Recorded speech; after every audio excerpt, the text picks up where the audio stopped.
Well, thank you very much, everybody. It's great to be in this beautiful Oval Office. It never looked so nice.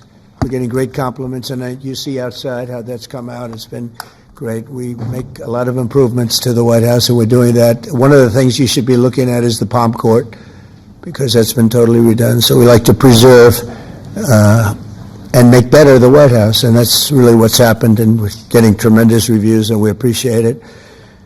But we're here for a different reason. It's called Operation Summer Heat, which is an appropriate term in light of what we're doing. And early yesterday morning, I returned from the Middle East, where we celebrated a historic agreement to end years of suffering and conflict. Amazing. Every country came together. I mean, even the enemies came out and totally endorsed it. Everybody. I've never seen anything like it. Nobody's seen anything like it. And just as we are forging peace and stability abroad, we're also restoring peace and safety and stability at home. And you see that in Washington, D.C., maybe better than any place, because we got there, and within 12 days it was very good. And within 30 days it's been as safe as any city in the country. It's been great. Took out 1,700 people, got them out. These are career criminals in many cases, and people that shouldn't have been allowed in by the Biden administration. Historically, the summer months have been a time when violent crime soar, as you know, but not under President Trump. Today, we're announcing the results of a sweeping law enforcement effort known as Operation Summer Heat. We were in many cities that people didn't know about.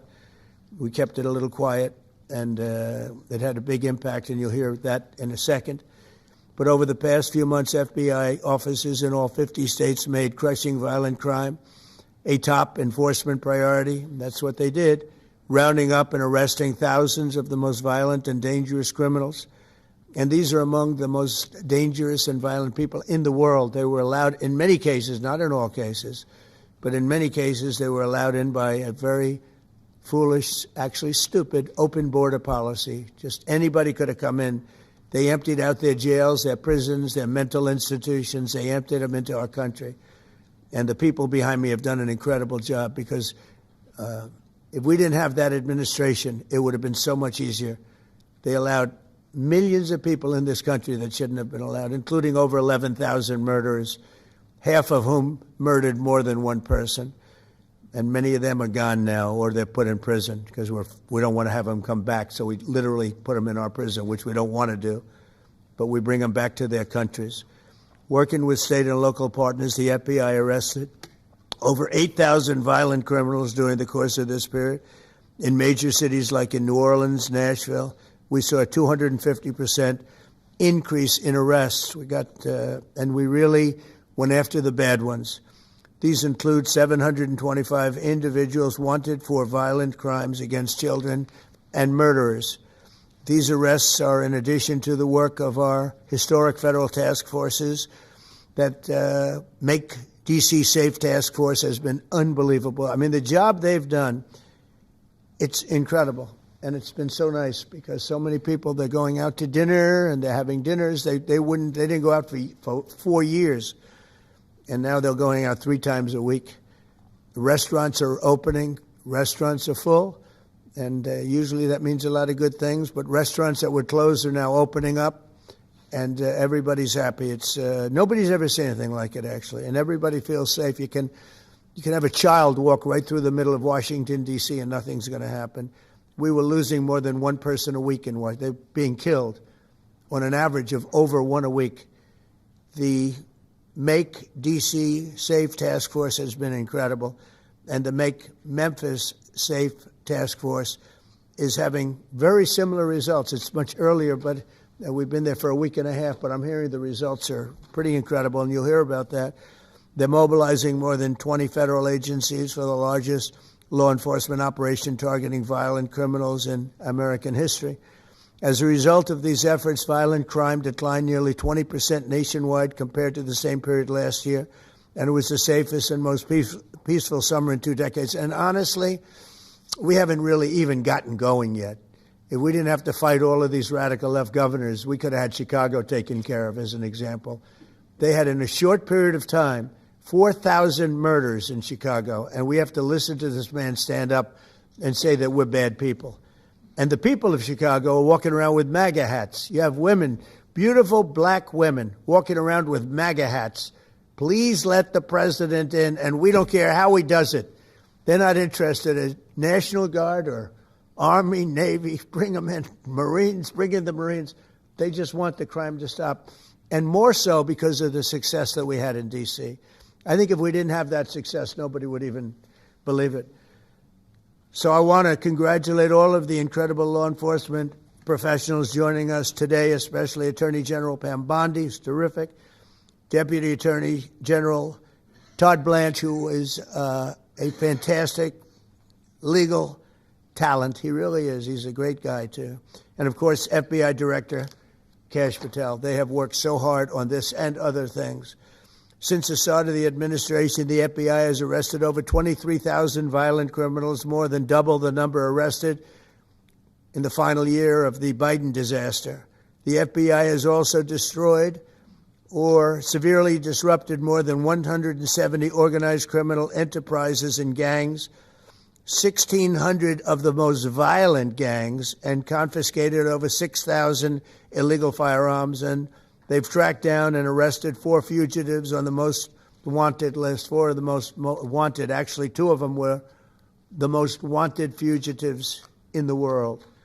There's still much more work to be done, which is why the FBI continues to work alongside the Department of Justice, the Department of Homeland Security, and the Department of War to defend. And Pete Hegseth has been fantastic, by the way, on this too, on other things, but on this too, to defend law and order and combat violent crime, arrest illegal aliens, and make American cities the safest in the world. And when I campaigned, I talked about crime, but I never knew that we were going to get into it like we did. You know, I mean, I used to watch these cities with the murders. Chicago recently had one deal where they had 11 murders in one weekend, and they said, well, yeah, but it was a holiday weekend. They actually told me that was the reason, like it was okay because it was a holiday. It was Labor Day. These people are the worst. They really have to, they better, I tell you what, the people in Chicago and the people in places like that can be fixed. At some point, it gets to where you can't fix it anymore. It's too far gone. And we have some cities like that. But these are great cities that can be fixed. I'm going to be strongly recommending, at the request of government officials, which is always nice, that you start looking at San Francisco. I think we can make San Francisco. There's one of our great cities 10 years ago, 15 years ago, and now it's a mess. And we have great support in San Francisco, so I'd like to recommend that for inclusion, maybe in your next group. You'll get great support. Every American deserves to live in a community where they're not afraid of being mugged, murdered, robbed, raped, assaulted, or shot. And that's exactly what our administration is working to deliver. I didn't realize I was going to make this such a big factor in the administration. I didn't really campaign. I campaigned on crime, but I never thought we'd go into every city and take a really safe city that we've all been living with for years and make them safe. And now it's like a passion for me, and it's a passion for the people behind me. So I didn't get elected. I did get elected for crime, but I didn't get elected for what we're doing. This is many, many steps above. And I want to thank Stephen Miller, who's right back in the audience right there. I'd love to have him. I love watching him on television. I'd love to have him come up and explain his true feelings. But maybe not his truest feelings. That might be going a little bit too far. But, Stephen, thank you for doing an unbelievable job. And the people of this country love you, I'll tell you. And they love what you say about crime and stopping crime. So now I'd like to ask Director Patel to say a few words, and then Pam and Todd also. And I just want to congratulate them. This is an amazing thing. And we're just at the start. We're going to go into other cities that we're not talking about purposely. We're getting ready to go in. And when they go in, like Kash as an example told me that people didn't even know. 5 months ago, they went into Chicago, and they started doing a lot of work in Chicago. And we brought the numbers down a little bit. And but that really was just preparatory work for what we're going to do with the surge. We're going to have a surge of strong, good people, patriots, and they're going to go in, they straighten it all out. So a lot of these cities we're already working on, but we don't do it with a big flavor. But in a little while, you're going to see some numbers that you're not going to believe. And I think you'll probably start with Memphis, because I'm hearing the numbers are much quicker than we even thought possible.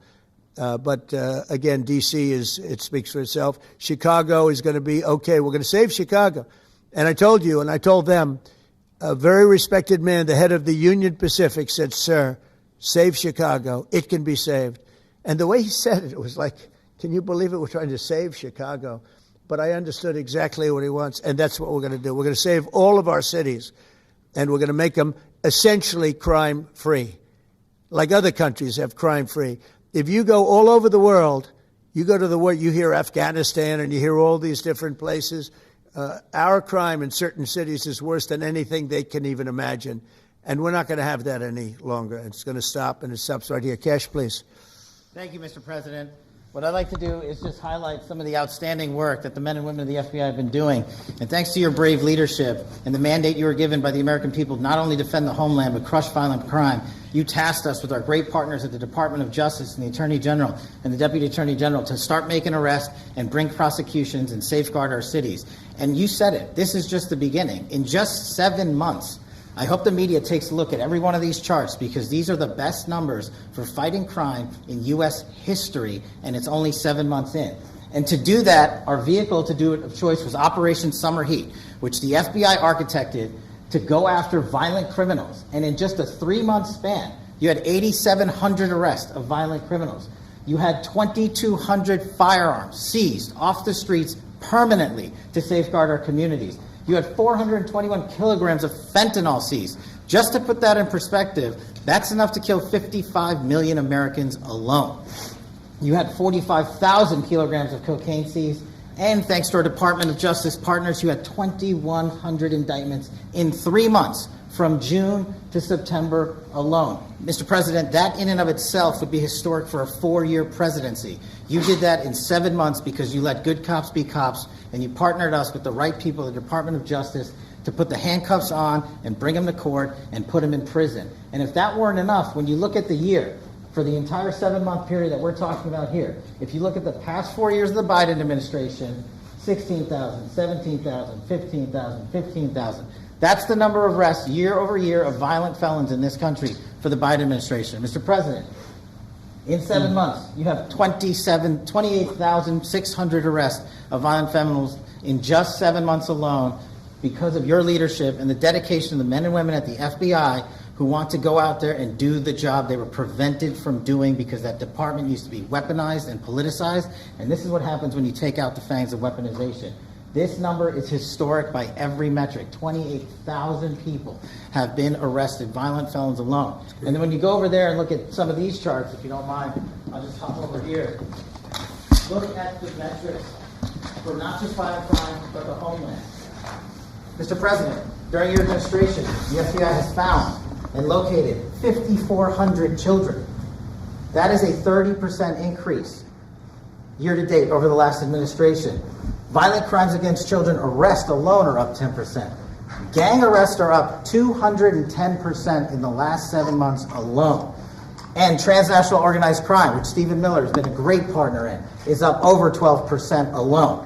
These numbers are historic just as a snapshot. But just so people don't think we're focusing on violent crime alone, the national security mission, Mr. President, under your leadership has never been stronger. We have gone after espionage activities against our main counterparts in China, Russia, and Iran. In China alone, we've had over a 50% increase in espionage arrests alone and prosecutions. In Iran, we have had a 50% increase, again, in espionage cases. And in Russia, we've had a 33% increase in espionage cases alone.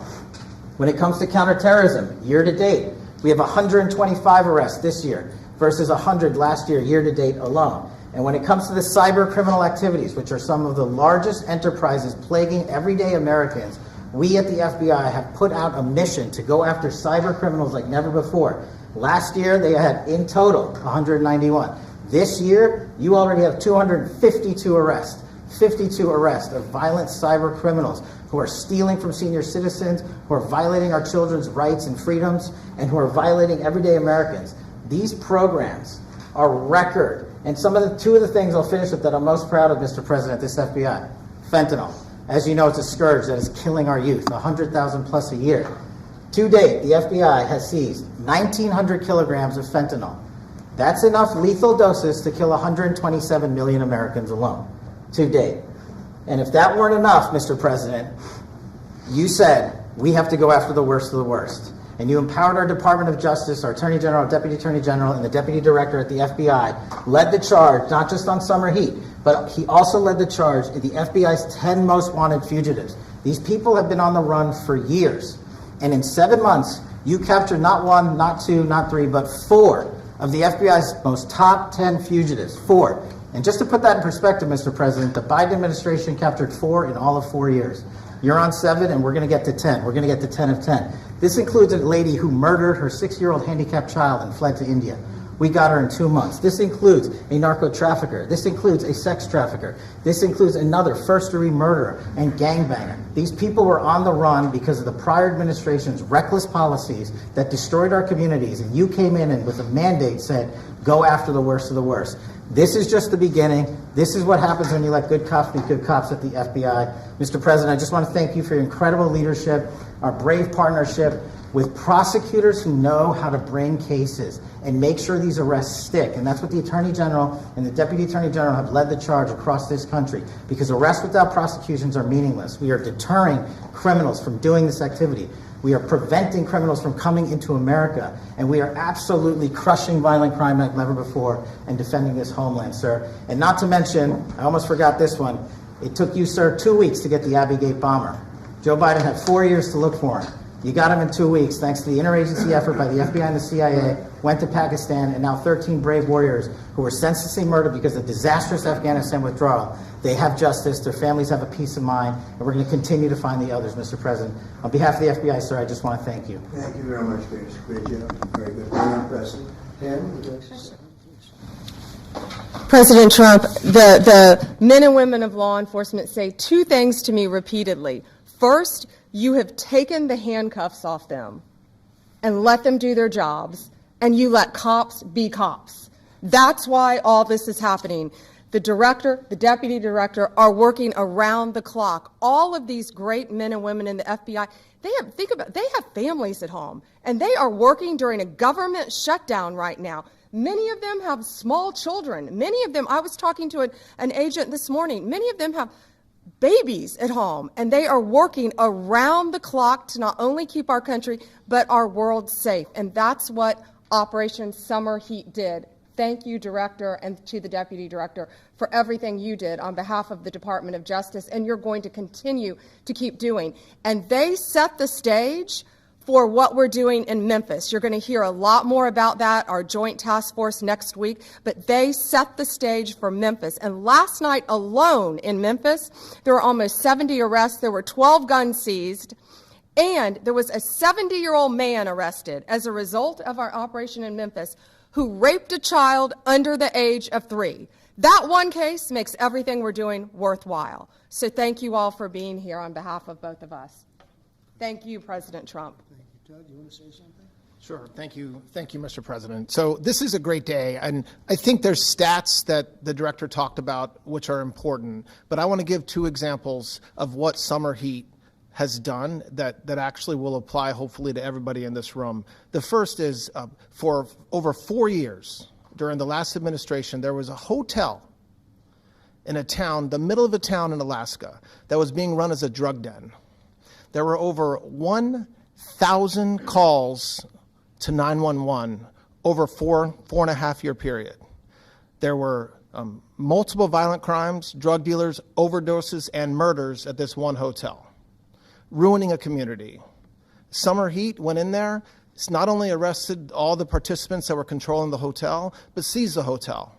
And so that's one example of what summer heat means to everyday Americans that just want to live in peace. The second example is a large narcotics trafficking group that was selling fentanyl in the state of Washington. They were shipping fentanyl and using commercial aircraft, putting fentanyl pills and powder in suitcases, flying them from the southwest border, mostly Arizona, all the way to Washington. It had been going on for an extremely long time, and the entire organization was arrested. And I say those 2 examples because it's easy to look at the board and see 1,000 arrests. How much different is our communities now compared to the past 4 years? But there's actual life examples. Every one of these arrests means that our streets are safer, and that's because of the work of this administration, of President Trump and Director Patel. So I will tell you, Attorney General Bondi and I are together every day with Director Patel, figuring out ways that we can continue to do this work, and it's not going to stop. Like the Attorney General said, and like the President said, this is just the beginning, or phase one, or a start, whatever you want to say, but it will continue on. So thank you, Mr. President, and thank you very much, Director Patel. And Mr. President, just one last thank you from the men and women at the FBI. You found a way to get these individuals paid during a government shutdown, our 1811 agents. So on behalf of the FBI, it's a great debt that we owe you, sir. They're now allowed to pay for their families, so thank you. And the military. Good. That's right. Thank you. Okay, thank you very much. Any questions, please? Brian, go ahead. First of all, I know the feedback I'm getting from the American people, they want to say thank you. Law and order is not an option in this country. It's a mandate. So I know the American people thank you for that. In terms of the guns that have been taken off the street, do you have a number of how many guns were taken away from someone that had a prior felony or a previous crime, that perhaps we can prosecute that? Because I know that wasn't the case under Joe Biden. We don't take guns off the streets of people that are allowed to have guns. So every gun that we're taking off the street is because it belongs to somebody who is not allowed to have it. Could be a felon, could be somebody who here's illegally. There's all sorts of conditions. But if there's a gun taken off the streets by the FBI, it's because the person who has it is not allowed to. It's not somebody who's lawfully allowed to have it. So every single one of those guns were taken off of people that aren't allowed to have them. And not including the FBI, all of the other agencies. ATF alone since January 20th has removed over 25,000 illegal guns off our streets just since President Trump's been in office. And Mr. President, if I could follow up on that, could there be any further conversation to have national concealed carry applied to actual DC? Like if you had a driver's license in Texas and you had a permit, of course you could drive. Well, as you know, they've been talking about that for a long time. It's an interesting question. A lot of people feel strongly both ways, but we are talking about that, Brian. Thank you.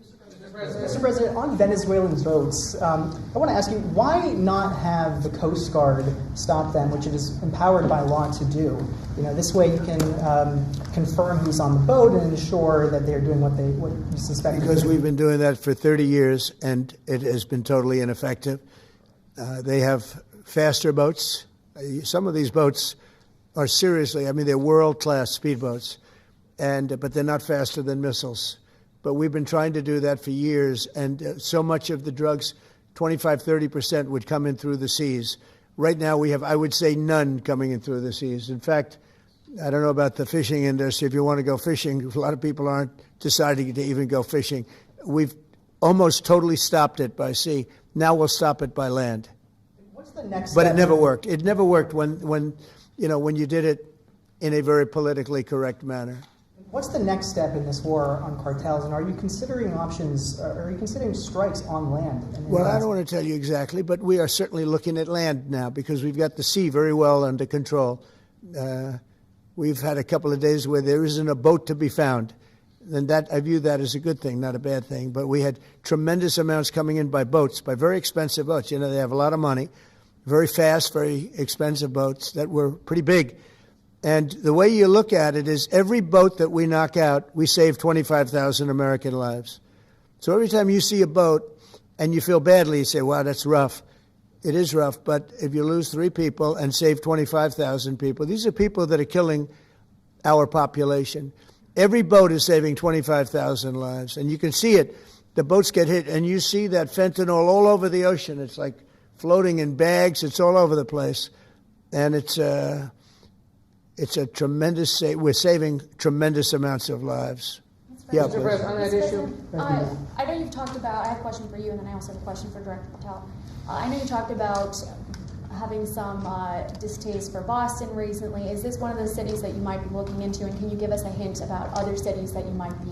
You're saying for where? For where? For Boston. Yeah. Well, Boston has a bad mayor who at least is a reasonable IQ person. Most of them are low IQ.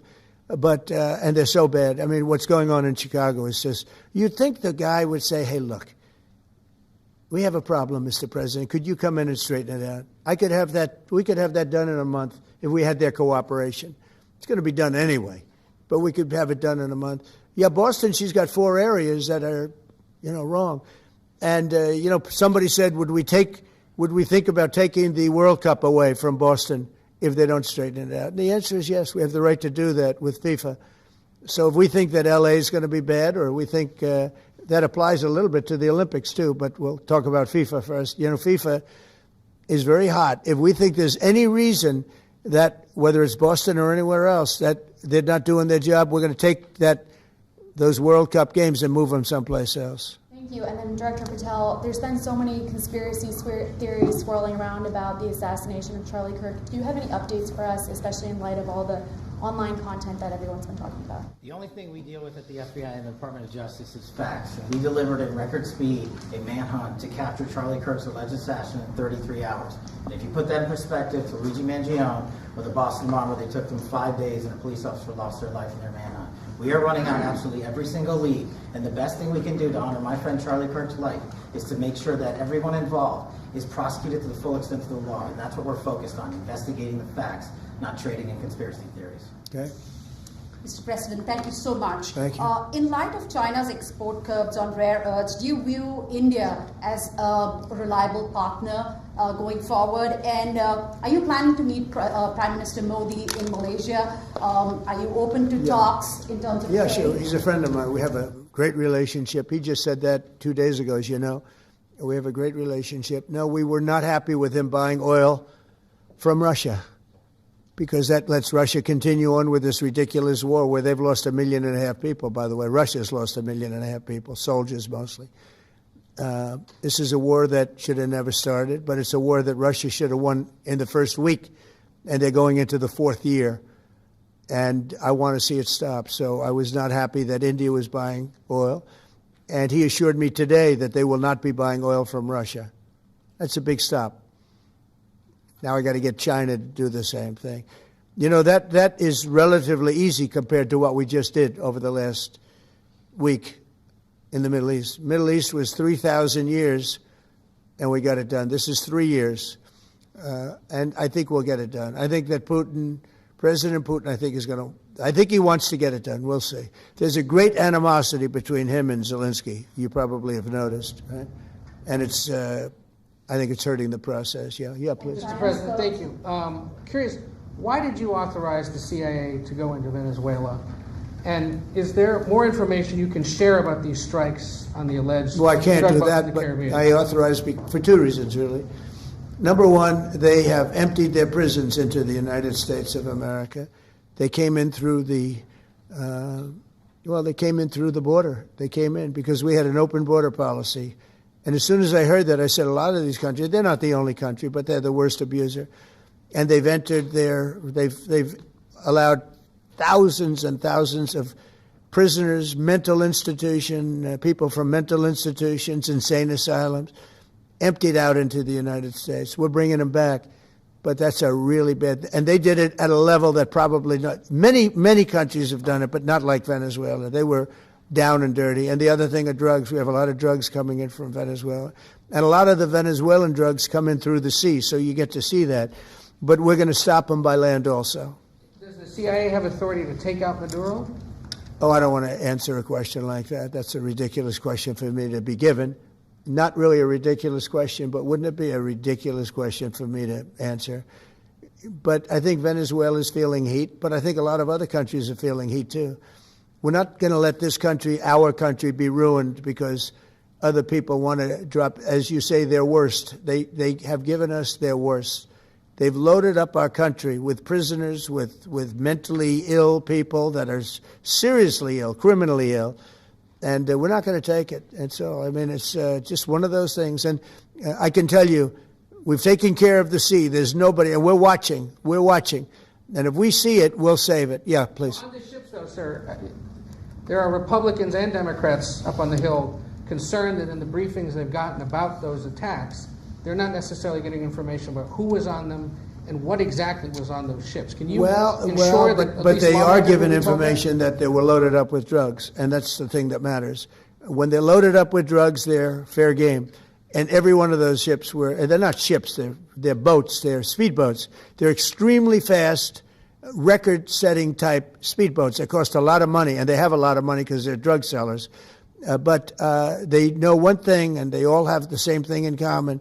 There's drug dust. They call it drug dust. They call it fentanyl dust all over the boat after those bombs go off. And you can take along. Attack them, though, that they're a We know before. We know when they go out. We know we have much information about each boat that goes out. Deep, strong information. Yeah, please. Sir, you're going to have Vladimir Zelensky here this week. What is your message at this stage of the war for him? And shy of tomahawks, To who is that? For Zelensky. Yeah. And shy of tomahawks for Ukraine. Are you considering other options, and will you speak with Vladimir Putin about No, that? we're looking at other options. We are. President Zelensky's coming in. I'm not a fan of the war. I'm not a fan of the way it started. It should have never happened. It wouldn't have started if I were president. The election was rigged.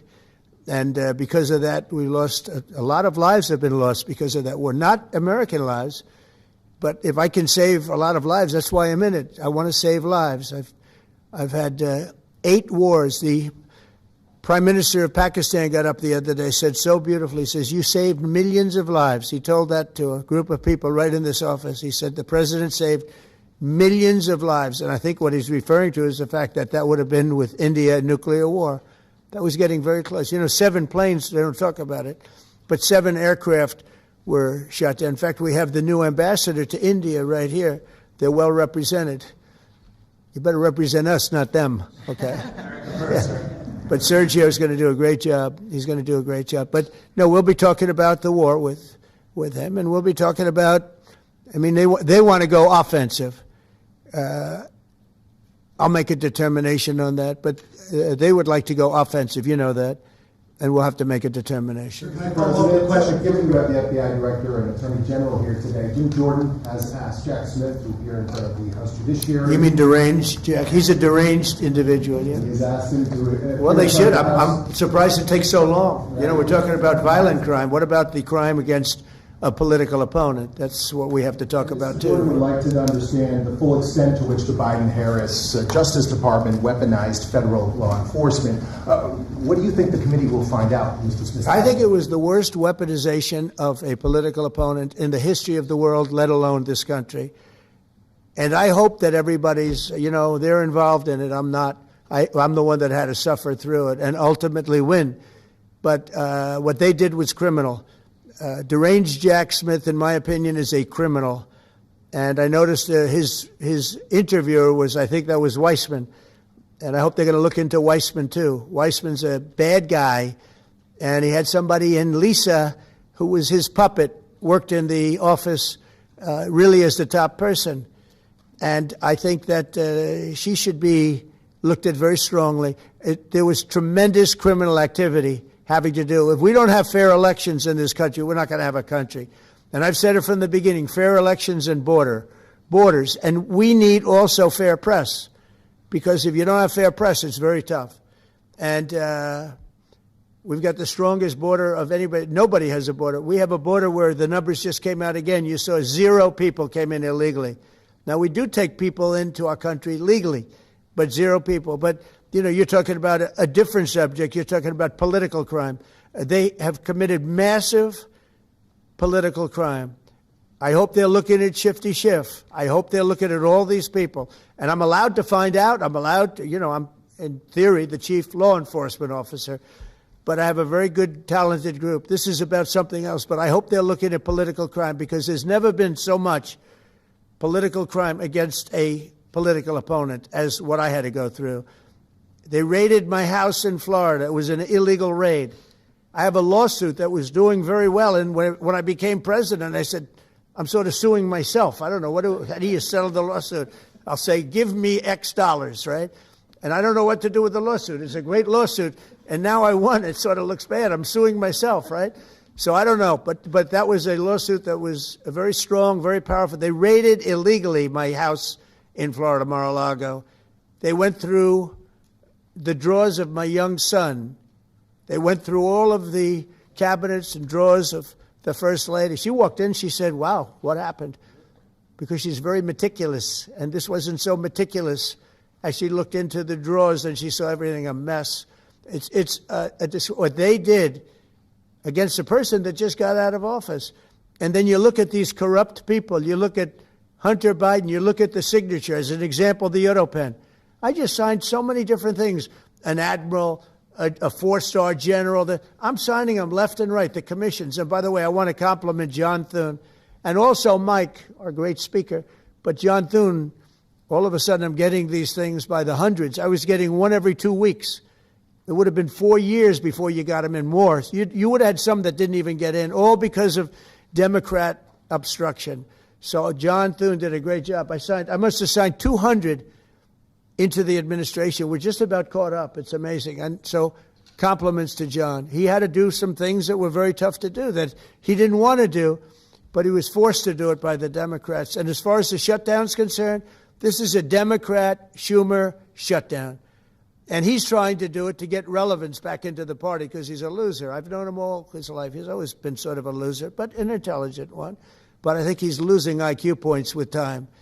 I think that happens. I hope it hasn't happened with me. I know if it did, you guys will let me know about it very quickly. Question on violent crime, sir. Here in D.C., a judge has given the two teenagers that beat up ex-Doge staffer Big Balls probation. That's incredible. And no jail time. Is this justice? Jeanine Pirro is doing a fantastic job, and she is beside herself because you have these radical left judges that they beat the hell out of this guy. And there was many people against this one guy who was really trying to protect his girlfriend. He didn't want his hooded over the door but they really beat him up badly. That just happened, right? Yes. Wow, that's terrible. I think the judge should be ashamed of himself. That's a big problem. You know, they can do their job and then they go into a court and the people are protected by these, I don't know where they come from. Where do these people come from? Where do the judges come from? I want to compliment on behalf of Pam and Todd and all of us because, Kash, I think that Jeanine has done a fantastic job. And the case I heard was like flawless. It's a flawless case. They have them on tape. They have everything. And then a judge gives them a little probation. These are rough guys. And they're young. And if that happens, they're going to grow up. They're going to be real bad. They're going to cause a lot of problems. Yeah, please. Go ahead. Sergio Gore has just gotten back from India. What were the conversations like with Prime Minister Modi and the other? I think they were great. He reported to me that he's a great man, you know. Modi is a great man. That he loves Trump. Now, I don't know if the word love, I don't want you to take that any different. I don't want to destroy his political career, okay? But you have to understand, I've watched India for years. It's an incredible country. And every single year you'd have a new leader. I mean, some would be in there for a few months. And this was year after year after year. And my friend has been there now for a long time. And he is. And he's assured me there will be no oil purchased from Russia. I don't know. Maybe that's a breaking story. Can I say that? Would you say? There will be no oil. He's not buying his oil from Russia. It started. You know, you can't do it immediately. It's a little bit of a process. But the process is going to be over with soon. And all we want from President Putin is stop this. Stop killing Ukrainians and stop killing Russians because he's killing a lot of Russians. Again, it doesn't make him look good. It's a war that he should have won in 1 week, and he's now going into his fourth year. That does not make this big so-called war machine look good. But he could make a settlement. We're willing to settle. I thought we had a deal. The hatred of the two leaders is very, you know, it's an obstacle. It's an obstacle. There's no question about it. But I thought we had a deal 2 months ago. Who would think I created peace in the Middle East and can't get the two guys to settle? But I think we'll get them. But if India doesn't buy oil, it makes it much easier. And they're not going to buy. They assured me they will. Within a short period of time, they will not be buying oil from Russia. And they'll go back to Russia after the war's over. Jennifer? On the shutdown, sir, are FBI officials being paid right now? Are all the FBI employees being paid, and are all the... Well, that's what I understand. I hope so. Thanks to your great work, Mr. President, the 1811 special agents at the FBI are going to receive their paychecks. Got a lot of people paid, actually. We got the people that we want paid, okay? And we want the FBI paid, we want the military paid. We got the people that we want paid. And I'll tell you, the Democrats, they don't talk about this. You know, we're getting rid of programs that we didn't like, but that were negotiated in, but we didn't like. We're terminating those programs, and they're going to be terminated on a permanent basis. And it's thousands of people, and it's billions of dollars. We're getting rid of a lot of things that we never wanted because of the fact that they made this stupid move. And they don't want to talk about it. They have their day coming up. I hear very few people are going to be there, by the way. But they have their day coming up, and they want to have their day in the sun. But they should really make a deal. So what we're doing, they call him Darth Vader, but he's actually a very nice person, Russell Vogt. But Russell Vogt is really terminating tremendous numbers of Democrat projects. There's not only jobs, the project in Manhattan, the project in New York, it's billions and billions of dollars that Schumer has worked 20 years to get. It's terminated. Tell him it's terminated, Jennifer. All right. On Hamas, sir, what is your understanding of the pace of returning the deceased hostages? Are you pleased? Well, they're looking for them. Absolutely. They're looking. So we have the living hostages all back. They returned some more today. It's a gruesome process. I almost hate to talk about it. But they're digging. They're actually digging. There are areas where they're digging and they're finding a lot of bodies. Then they have to separate the bodies. You wouldn't believe this. And some of those bodies have been in there a long time. And some of them are under rubble. They have to remove rubble. But there are graves, and some are in tunnels that died in tunnels that are way down under the earth. And the tunnels are like 3 feet. Can you believe it? 3 feet high. They lived like this for a long period of time. It's a horrible atrocity. At the same time, we, meaning Israel, but I knew everything they were doing pretty much.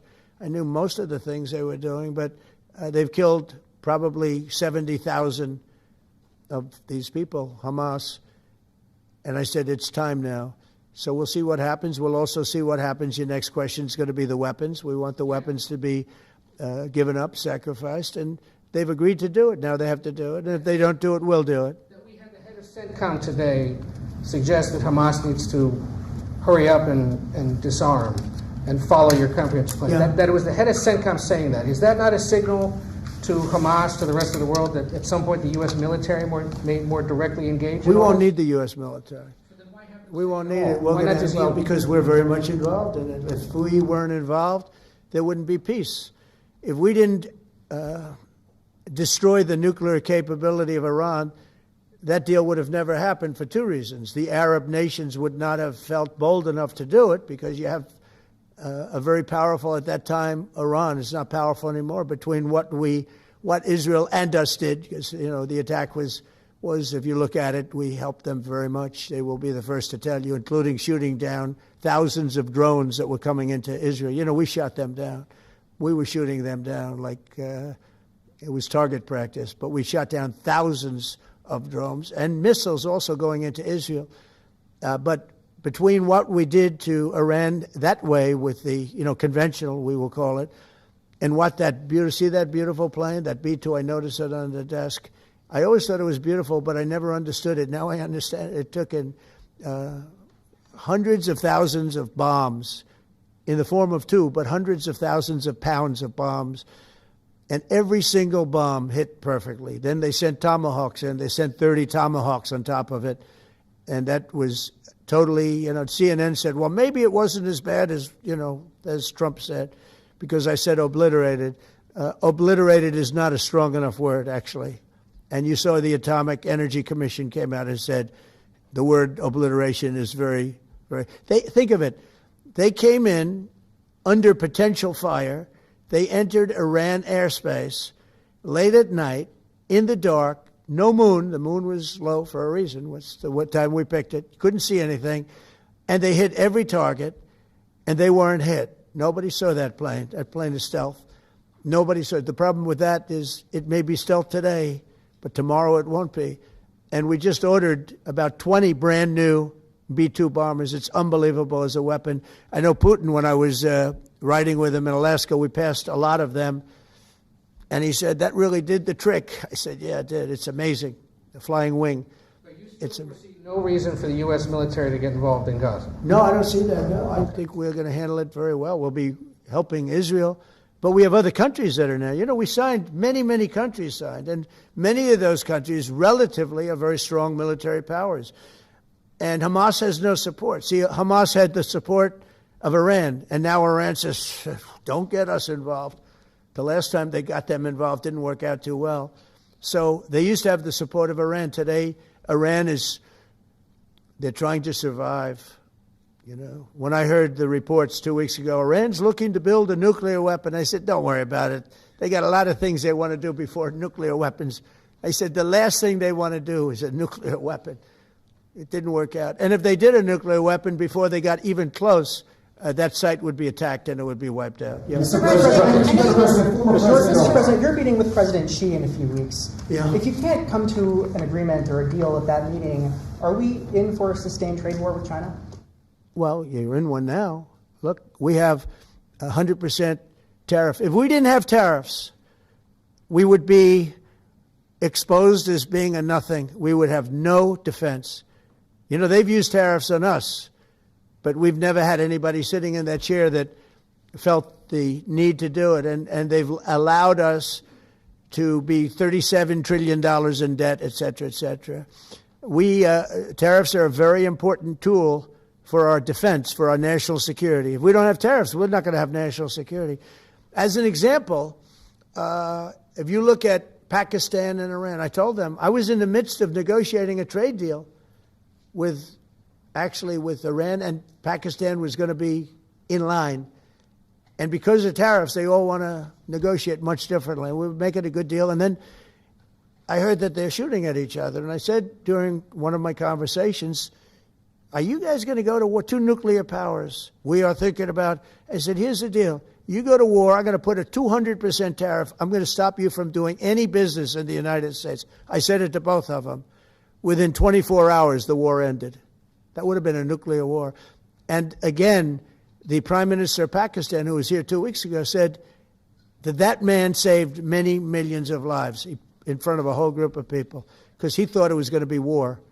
But when it came to war or having to pay massive tariffs, the tariffs overrode. That's why it's so important. Not only the money, we're taking in trillions of dollars, not only the money, the power to keep peace, the power to be used for good is enormous. But a lot of people didn't understand tariffs. It's also made us very rich. We have a big case coming up in the Supreme Court, and I will tell you, that's one of the most important cases in the history of our country.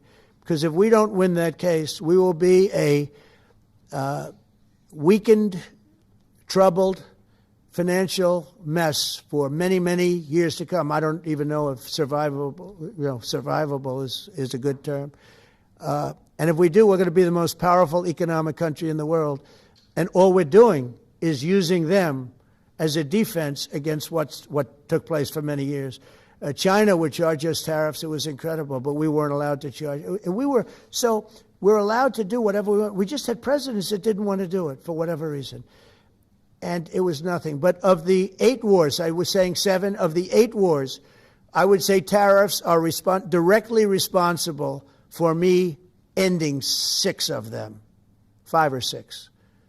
Without the tariffs, you have wars raging all over the world. With the tariffs, other than Russia, we have no wars out there. And we've made a lot of good friends, too. Tariffs are so important to our national security. If we don't have tariffs, we don't have national security.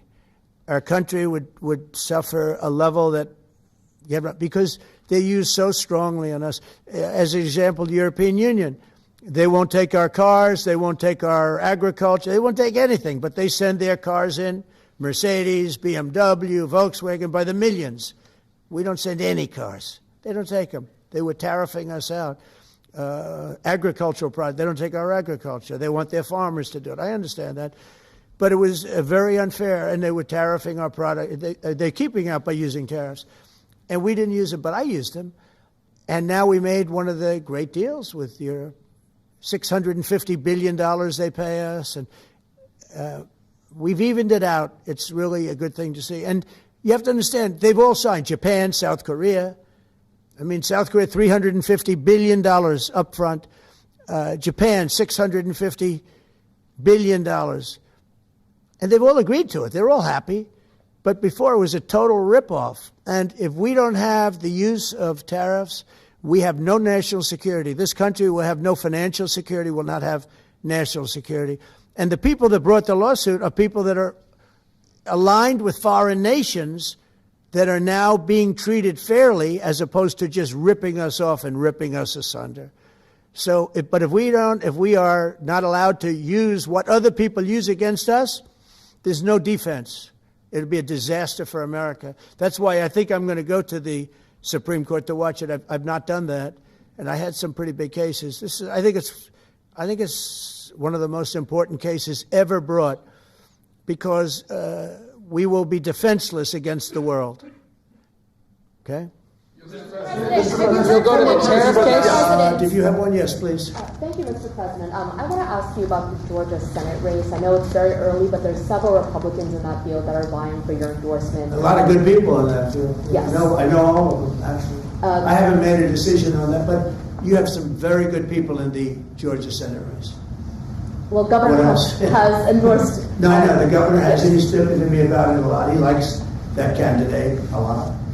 And I understand that. I haven't made a decision yet.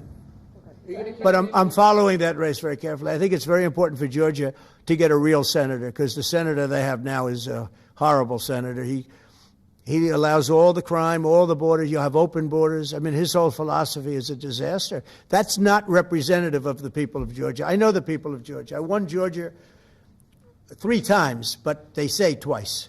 Okay, I won it very big the last time. And I won it big the first time. And I won it big the second time, but we had criminals that didn't allow, I hope they're going to go into that. I hope they go into the votes which are being stored in Fulton County and take a real look at those votes, okay? Because I won it the second time, too. But I know Georgia very well. I love Georgia. Those people are great, and they deserve a good senator, because the man they have now is a weak, ineffective person. Okay. President, I wonder what you meant. By the way, you won Georgia 3 times. I agree. Do you agree with me? I do. He's the media. For someone that spends a lot of time in Georgia, I believe you won that. Yeah, I really have a question about... the word believe isn't strong enough, right? Yeah, you know. There you go. It's true. I know I won, too. We have the great Newt Gingrich. Newt, you agree with us? Good. Otherwise, I'd have him dismissed immediately from the room.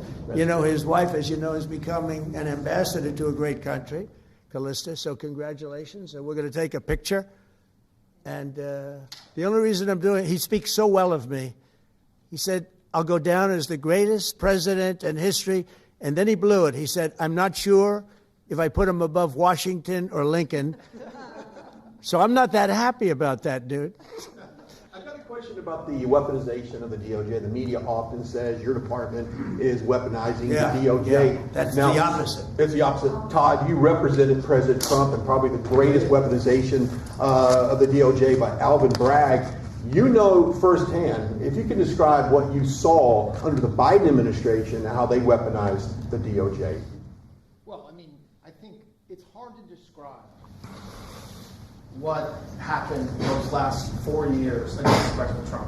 Alvin Bragg, a local prosecutor, his office staffed by somebody from DOJ. Jack Smith picked as a special counselor, staffs his entire office with DOJ prosecutors. And then there are countless things that happened, all in writing, most of them on the docket, that require no explanation except a complete abomination of the place that the Attorney General and I run now, and Director Patel. So when people talk about this department weaponizing, it's embarrassing.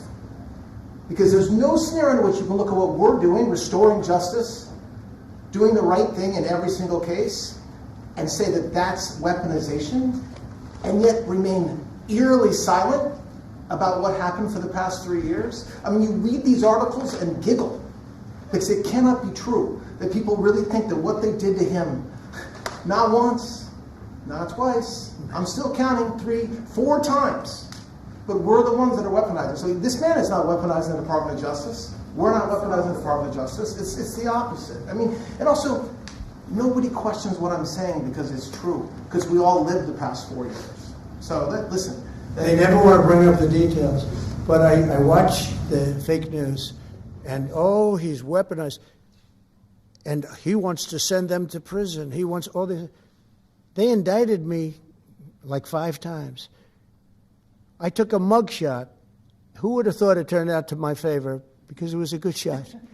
But I had to take a mugshot. It's right out there on the door. New York Post, front page of every paper in the world. I had a mugshot. They wanted to send me. Nobody says that. They say he's acting very, very tough. He's acting unfair. Let me tell you. If they've been nice to anybody, it's to those criminals, because they are so good having to do with all of the things we're talking about today with violent crime. But if anything, I think this Justice Department has been so respectful of the law, because the other Justice Department with Rita or Lisa and all of that scum, real scum, what they did to the political opponent of a guy that has a seriously low IQ. Now, in his case, it was low based on his career, but it got real low, okay? It was descending rapidly. But what they did to go after his political opponent is legendary, worse than any third world country, banana republic. And what we're doing is nothing. Are you kidding? Nothing. They write stories. Why aren't they doing this?